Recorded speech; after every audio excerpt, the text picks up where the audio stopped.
दोस्तों, कभी हार न मानना एक अद्भुत गुण है जो किसी भी व्यक्ति को सफलता की ओर ले जा सकता है।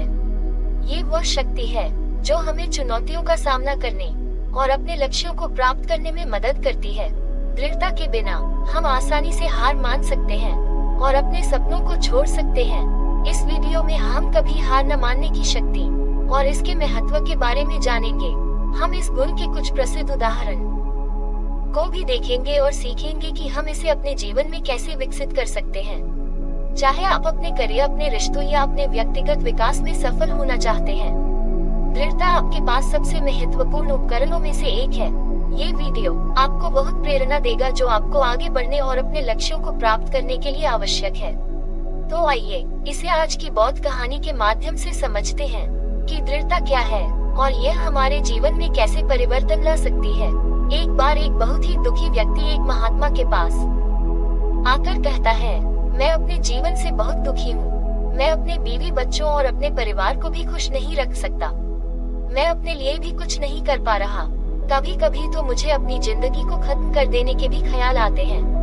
आप इतनी साधनाएं करते हैं, इतनी तपस्या करते हैं, क्या आप मुझे कोई ऐसा मार्ग बता सकते हैं जिससे मैं अपने बुरे वक्त से बाहर आ सकूं? मेरा बहुत बुरा समय चल रहा है। 2 वक्त की रोटी का इंतजाम करना भी मेरे लिए बहुत मुश्किल हो गया है। अब आप ही बताएं कि ऐसे वक्त में मैं जिंदा रहूं तो कैसे रहूं, कैसे अपने परिवार को खुश रखूं? कृपया करके कोई साधारण सा तरीका बताने की अनुकंपा करें ताकि मैं आसानी से समझ सकूं, क्योंकि मैं बहुत पढ़ा लिखा नहीं हूं। अगर आप बड़ी बड़ी ज्ञान की बातें करेंगे तो शायद मैं कभी समझ भी नहीं पाऊंगा। ये सुनकर महात्मा ने मुस्कुराते हुए कहा कि तुम एक काम कर सकते हो मेरा। उसने सामने की तरफ इशारा करते हुए कहा कि उस ऊंची पहाड़ी पर एक मंदिर है और उस मंदिर के पास चींटियों का एक घर है जहाँ पर हजारों चींटियां रहती है। तुम्हें सुनने में बड़ा अजीब लगेगा, लेकिन वह चींटियां उस मंदिर की जमीन को खराब कर देती है। उस मिट्टी की उपजाऊ शक्ति खत्म कर देती है, जिसके कारण वहाँ पर कोई भी पेड़ या कोई भी घास पनप नहीं पाती है। तुम मेरा एक काम करो, उसके बाद मैं तुम्हें तुम्हारे सवालों के जवाब दूंगा। तुम 7 दिन तक रोज उस पहाड़ी पर जाओ और उस चींटियों के घर को तहस नहस कर दो, उसको तोड़ दो।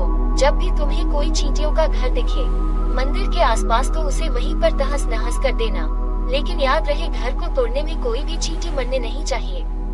इस बात को समझने का प्रयास करते हुए वह युवक वहाँ से चला गया।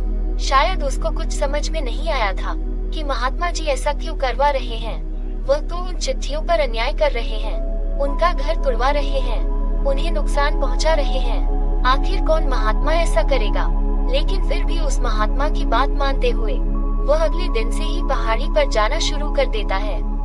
जब पहले दिन पहाड़ी पर पहुंचता है तो देखता है कि बहुत सारी चींटियां अपना खाना जुटाने में लगी हुई है। सारी चींटियां कतार से चल रही थी और अनाज के छोटे छोटे कण उठाकर अपने घर में जमा करती जा रही थी। ये देखकर पहले तो उस युवक का मन कमजोर पड़ गया। उसने सोचा कि यह इतनी मेहनत करके अपना घर भर रही है और मैं इनके घर को तबाह कर दूंगा तो इनको कितना बुरा लगेगा।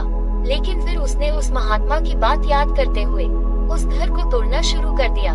जल्द ही चींटियों में हाहाकार मच गया। वह इधर उधर दौड़ने लगी। अभी तक जो कतार में चल रही थी अब वह बिखर गई और इधर उधर अपनी जान बचाने के लिए भागने लगी। थोड़ी देर में घर टूट गया और सारी चींटियां इधर उधर छुपने के लिए भाग चुकी थी। ये करने के बाद वह युवक दुखी मन से वापस अपने घर पर लौट आया। उसका मन परेशान था, दुखी था, पश्चाताप से भरा हुआ था। फिर उसने अपने बिस्तर में रात में लेटे लेटे ही सोचा कि अब तो उन चींटियों का घर तबाह हो चुका है। अब वहाँ वापस जाने से क्या प्रयोजन है? अब क्या फायदा होगा? क्योंकि चींटियों का घर तहस नहस करने के लिए महात्मा जी ने कहा था, जो मैं कर चुका हूँ। लेकिन फिर कुछ सोचकर अगले दिन उसने फिर से जाने का निश्चय किया और अगले दिन सुबह सुबह उठकर वह वापस उसी पहाड़ी पर पहुँच जाता है। पहाड़ी पर पहुंचकर वह उसी जगह पर पहुंचता है जहां पिछली सुबह उसने उस घर को तहस कर दिया था। लेकिन वह ये देखकर चौंक जाता है कि उन चींटियों ने फिर से अपना घर उसी जगह पर बना लिया था और अब वह फिर से अपने घर के लिए सामान इकट्ठा करने में जुटी हुई थी। उस आदमी को देखकर लगा कि यह चींटियां कितनी मूर्ख है। इनको पता है कि कल ही इनका घर इसी जगह पर तबाह किया गया है और उसी जगह पर उन्होंने अपना नया घर भी बना लिया। और यह सोचकर वह आदमी हंसने को हुआ, लेकिन फिर से महात्मा की बात याद करते हुए उसने उन चींटियों का घर फिर से तबाह करना शुरू कर दिया। फिर से उन चींटियों में हलचल मच गई और थोड़ी देर में वह चींटियां इधर उधर अपनी जान बचाने के लिए भागने लगे। कुछ ही देर में उनका घर फिर से नष्ट हो गया और वह युवक थोड़ा संतोष के भाव से कि इस बार तो मैंने अच्छी तरह से उस घर को तबाह कर दिया है। अब तो वह चींटियां यहाँ पर अपना घर बना ही नहीं पाएंगे। इसीलिए जाने से पहले उसने उस घर पर ठंडा पानी भी डाल दिया ताकि चींटियां वहाँ पर अपना घर न बना सके। और इस तरह अपना काम पूरा करके वह युवक फिर से अपने घर लौट आया। आज रात में सोते वक्त फिर से वह इंसान यही सोच रहा था कि क्या महात्मा ये सही काम करवा रहे हैं? क्या किसी का घर तबाह करना किसी सिद्ध पुरुष को शोभा देता है? क्या हो अगर वह महात्मा सिद्ध पुरुष हो ही ना? क्या होगा अगर वह मुझे बेवकूफ बना रहे हो? लेकिन फिर उसने निश्चय किया कि मैं अपने काम को पहले पूरा कर लेता हूँ, उसके बाद ही पता चलेगा कि महात्मा मुझसे ऐसा क्यों करवा रहे थे। और यही सोचकर वह रात में सो जाता है। अगले दिन सुबह उठकर वह फिर से उसी पहाड़ी की ओर निकल जाता है। पहाड़ी पर पहुंचकर वह उसी जगह पर पहुंचता है जहां पर उसने उनके घर को तबाह कर दिया था और वह ये देखकर खुश हो जाता है कि वहां पर कोई भी घर नहीं था। सारी चींटियां वहां से भाग चुकी थी। अब उसने सोचा कि अब मेरा रोज रोज आने का क्या प्रयोजन, क्योंकि चींटियां तो अपना घर बदल चुकी है और महात्मा जी ने मुझे 7 दिन आने के लिए कहा था, लेकिन आज तो तीसरा ही दिन है। अब बाकी 4 दिन वापस आने का क्या प्रयोजन। और यही सोचकर उसने निश्चय किया कि यहाँ से वह सीधा उसी महात्मा के पास जाएगा और उनको ये सारी खबर बता देगा। जब वह वापस मुड़कर उस पहाड़ी से उस महात्मा की कुटिया की तरफ जाने लगा तो उसने देखा तो अचानक उसकी नजर एक और घरौंदे पर पड़ी जो कि चींटियों का ही बनाया हुआ था। मतलब कि वह घरौंदा चींटियों ने ही बनाया था और अब वह चींटियां नए घर में वास कर चुकी थी। यह नया घर उनके पुराने घर से थोड़ी ही दूरी पर था और जब उस युवक की नजर उस घरौंदे पर पड़ी तो उसने सोचा कि शायद महात्मा को पता था कि यह चींटियां अपना घर यहाँ से बदलकर किसी दूसरी जगह पर बना लेगी, इसीलिए उन्होंने मुझे 7 दिन आने के लिए कहा था। और यह विचार करके वह उसका नया घर भी तोड़ने के लिए पहुँच जाता है। जब वह वहाँ पहुँचा तो चींटियां उसी तरह अपने कार्य में लगी हुई थी। वह अपने लिए खाना इकट्ठा कर रही थी और अपने घर में जमा करती जा रही थी। जो पुराना घर टूटा था वहाँ भी अनाज के कण बचे हुए थे और चींटियां वहाँ से भी अनाज इकट्ठा कर करके वापस अपने नए घर में ला रही थी। अब यहाँ पर फिर से युवक का मन थोड़ा कमजोर पड़ गया, क्योंकि वह खुद भी कमजोर था, खुद भी वक्त का मारा हुआ था। इसीलिए उसके मन में उन चींटियों के प्रति दया का भाव उमड़ रहा था। उनके ऊपर उसे दया आ रही थी। वह चाहता था कि उनकी मदद करें, लेकिन वह उल्टा उनको नुकसान पहुंचा रहा था। लेकिन उस महात्मा की बात को याद करते हुए उसने फिर से उस घर को तोड़ने का निश्चय किया और उसने इस बार बड़ी ही सावधानी के साथ बिना किसी चींटी को कोई नुकसान पहुंचाए वह घर तबाह करना शुरू कर दिया। वक्त थोड़ा ज्यादा लगा, क्योंकि किसी भी चींटी को नुकसान न पहुंचाने की शर्त महात्मा ने पहले ही रखी थी। इसीलिए उसको बड़ी सावधानी के साथ उन घरों को तबाह करना था। लेकिन आखिरकार उसने उस घर को भी तबाह कर दिया और उस घर को तबाह करने के बाद वह बड़े ही दुखी मन से, इस बार वह पहले से भी ज्यादा दुखी था, क्योंकि उसने उनका नया घर भी तोड़ दिया था। वह उन चींटियों को बसने ही नहीं दे रहा था और वह अपने आप को शैतान या दानव समझने लगा था। लेकिन फिर भी उस महात्मा की बात को मानते हुए वह अपने घर पर दुखी मन से वापस आ गया। रात में सोने से पहले एक बार उसने फिर से सोचा कि मैं कितना बड़ा शैतान हूँ, कितना बड़ा दानव हूँ। पुराना घर तो छोड़ो, मैं उन चींटियों को कहीं भी बचने के लिए कोई जगह ही नहीं दे रहा हूँ। वह चींटियां मेरे बारे में क्या सोचती होंगी, वह कितना दुत्कारते होंगे उस परमात्मा को जो मेरे द्वारा ये काम करवा रहा है। लेकिन फिर भी उसने अगले दिन जाने का निश्चय किया और अगले दिन सुबह सुबह वह फिर से वहाँ पर पहुँच गया। ये देखकर फिर से आश्चर्यचकित रह जाता है कि इस बार चींटियों ने एक और नई जगह पर अपना घर बना लिया था। वह पहले से भी ज्यादा ऊर्जा के साथ काम कर रही थी और उन्होंने एक रात में पहले से भी बड़ा घर बना लिया था। और अब वह फिर से अपना अनाज और खाना इकट्ठा करने में जुटी हुई थी। ये देखकर उस आदमी को लगा कि ये चींटियां किस मिट्टी की बनी हुई है, मैं इनको बार बार यहाँ से भगाने की कोशिश कर रहा हूँ और यह वहीं पर अपना घर बना लेती है। क्या इनको पता नहीं है कि मैं इन्हें यहाँ पर कभी भी बसने नहीं दूंगा। ये चींटी है, दिखने में इतनी छोटी है, लेकिन फिर भी यह मुझसे हार नहीं मान रही है। बड़ी ताज्जुब की बात है। और इस बार उसने गुस्से में उस घर को तहस नहस करना शुरू कर दिया। लेकिन इस बार तहस नहस करते हुए कुछ चींटियां वहीं पर मर गईं। उसके पैरों तले कुचल दी गईं। कुचलने के बाद जब वह अपने अहंकार से बाहर आया तो उसने देखा कि गुस्से में उसने उन चींटियों को कितनी क्षति पहुंचा दी है। उसका मन पश्चाताप से भर गया और वह रोता हुआ अपने घर की तरफ बढ़ गया। रात में सोते वक्त उसने सोचा कि मैं उन चींटियों पर बहुत ज्यादा अत्याचार कर रहा हूँ, अब इससे ज्यादा अत्याचार मैं नहीं कर पाऊंगा। और यही सोचकर वह अगले दिन उन चींटियों के लिए अपने घर से थोड़ा आटा लेकर उसी पहाड़ी पर पहुंच जाता है। आज उसके मन में चींटियों के प्रति श्रद्धा का भाव था, दया का भाव था। आज वह उनकी मदद करना चाहता था। और जब वह वहां पर पहुंचा तो चींटियां फिर से अपने नए घर को बनाने में जुटी हुई थी। उसने बड़ी ही दया के साथ उन चींटियों को अपना लाया हुआ आटा खिलाया और अगले 3 दिनों तक वह ऐसा ही करता रहा। जो इंसान पिछले 4 दिनों से चींटियों को नुकसान पहुंचा रहा था, अब वही इंसान उन्हें मदद कर रहा था। वह रोज सुबह जाता और उन चींटियों को अपने हाथों से आटा खिलाता। 7 दिन के बाद वह युवक उस महात्मा के पास पहुंचकर हाथ जोड़कर बोलता है कि हे महात्मा जी, मुझे माफ कर देना। मैंने उन चींटियों का घर तबाह करने के लिए बहुत कोशिश की। मैंने उनका घर तबाह किया भी, 1 बार नहीं 4 बार मैंने उनका घर तोड़ा। उसके बाद मैं हिम्मत नहीं कर पाया, उनके घर को नहीं तोड़ पाया।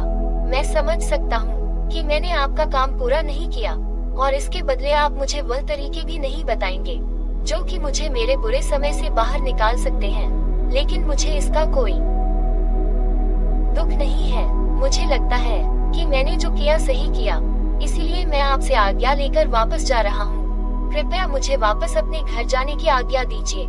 ये सुनकर उस महात्मा ने मुस्कुराते हुए कहा कि अरे बेटा, इतनी भी क्या जल्दी, रुको तो सही, जलपान तो कर लो, थोड़ी देर ठहर जाओ, उसके बाद चले जाना। और यह कहकर वह महात्मा उस युवक के लिए पानी लेकर आते हैं। पानी पिलाने के बाद महात्मा उस युवक से पूछते हैं कि तुम मुझे ये बताओ कि आखिर तुम उन चींटियों का घर तबाह क्यों नहीं कर सके। वह चींटियां तो छोटी छोटी है और तुम इतने विशाल हो, फिर भी तुम उन छोटी छोटी चींटियों का घर तबाह नहीं कर पाए। कहाँ है तुम्हारी शक्ति, तुम्हारा बाहुबल। इसका जवाब देते हुए उस युवक ने कहा कि हे गुरुवर, मैंने उन चींटियों का घर तबाह कर दिया था, बार बार किया था। 1 बार तो अपने गुस्से में उन चींटियों को भी मैंने हानि पहुंचा दी थी।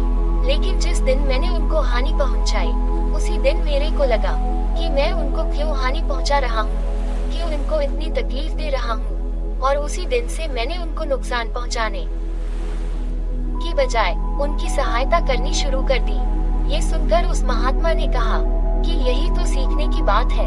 एक छोटी सी चींटी हमें जीवन का संदेश दे जाती है। मैंने तुम्हें उन चींटियों का घर तबाह करने के लिए नहीं भेजा था, मैंने तुम्हें भेजा था ताकि तुम उन चींटियों से कुछ सीख ले सको।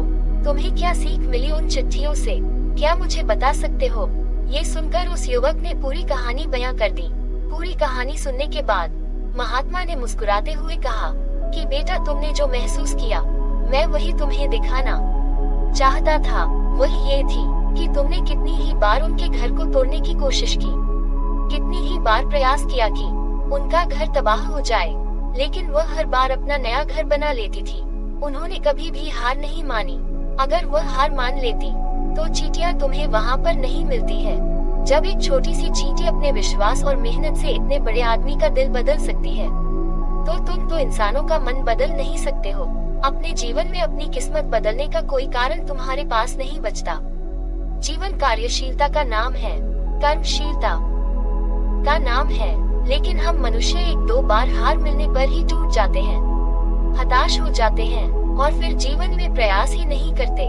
और कुछ लोग तो अपनी जिंदगी को खत्म करने पर उतारू हो जाते हैं। लेकिन जानवरों में तुमने एक बात देखी होगी कि वह अपना जीवन खुद से कभी खत्म कर ही नहीं सकते हैं। तुमने कभी नहीं सुना होगा कि किसी जानवर ने आत्महत्या कर ली, चाहे वह जानवर कितना ही भूखा क्यों ना हो, कितना ही दुखी क्यों ना हो, लेकिन वह अपने जीवन के लिए हमेशा संघर्ष करता रहता है। लेकिन वहीं पर दूसरी तरफ हम मनुष्य एक दो बार हताश होने पर ही अपना जीवन खत्म कर लेते हैं। जीवन तो कर्म करने का नाम है, इसीलिए मृत्यु से पहले कर्म करना कभी मत छोड़ना, क्योंकि मृत्यु के बाद तो तुम परम विश्राम में चले ही जाओगे। तो उससे पहले कर्म करना क्यों छोड़ रहे हो, क्यों हताश हो रहे हो? अगर तुम्हारा घर टूट गया है तो दूसरा घर बनाने का प्रयास करो, कोशिश करो, और कोशिश करने वालों की कभी हार नहीं होती। ये तो चींटियों से देख चुके हो, देखने में तुमसे कितनी छोटी है वह चींटियां और तुम इतने बड़े हो, लेकिन उनका मन तुम्हारे मन से इतना बड़ा है, इतना विशाल है, इतना दृढ़ संकल्प है कि इतनी बार घर टूटने पर भी उन चींटियों ने कभी हार नहीं मानी। दूसरी सीख यहाँ से लेने की थी, वह ये थी कि जब भी हमारे ऊपर बुरा समय आता है, हमें लगता है कि यह समय कभी नहीं जाएगा, ये समय मेरे जीवन को बर्बाद कर देगा, मुझे कभी नहीं जीने देगा, और अपने इन्हीं ख्यालों से जिनका असलियत में कोई भी अस्तित्व नहीं है, वह सिर्फ विचार है, और वही विचार हमारे मन को दुखी कर देते हैं, और इसीलिए हम प्रयास करना भी छोड़ देते हैं। लेकिन तुम खुद सोचो कि बार बार प्रकृति हमें दुख पहुंचाएगी, नुकसान पहुंचाएगी, लेकिन कब तक पहुंचाएगी? अगर हम बार बार फिर से उठकर फिर से नया प्रयास करते रहेंगे तो प्रकृति भी हमारे सामने घुटने टेक देगी, और वह भी एक दिन हमारे ऊपर दयावान हो जाएगी, और वह हमें सब कुछ देने लगेगी जिसकी हमने कभी कामना की थी। इसीलिए ये भी कहा जाता है कि बुरा वक्त किसी का भी हमेशा नहीं रहता। तुमने खुद देखा कि तुम उन चींटियों को तबाह करने के लिए पहुँचे थे, लेकिन बाद में तुम्हें उन चींटियों को अनाज और आटा देने लगे, तुम भी उन पर कृपालु हो गए। क्यों हुए? क्योंकि तुमने देखा कि वह चींटियां हार ही नहीं मान रही है। इसी तरह अगर तुम भी अपने जीवन में कभी हार नहीं मानोगे तो एक न एक दिन ये प्रकृति तुम्हें वह सब कुछ देगी जो तुम अपने जीवन में पाना चाहते थे। इसीलिए हमेशा याद रखना, हमें बिना रुके, बिना थके और बिना परिणाम की चिंता के बस कार्य करते जाना है, और दूसरा एक न एक दिन प्रकृति तुम्हारे उस कर्म का परिणाम तुम्हें जरूर देंगे। तो दोस्तों, कैसी लगी आपको ये कहानी? आप हमें कमेंट सेक्शन में जरूर बताना। अगर अच्छी लगी हो तो इस चैनल को सब्सक्राइब जरूर कर लेना। तो चलिए मिलते हैं ऐसी किसी और वीडियो में, तब तक के लिए अपना ख्याल रखें। धन्यवाद।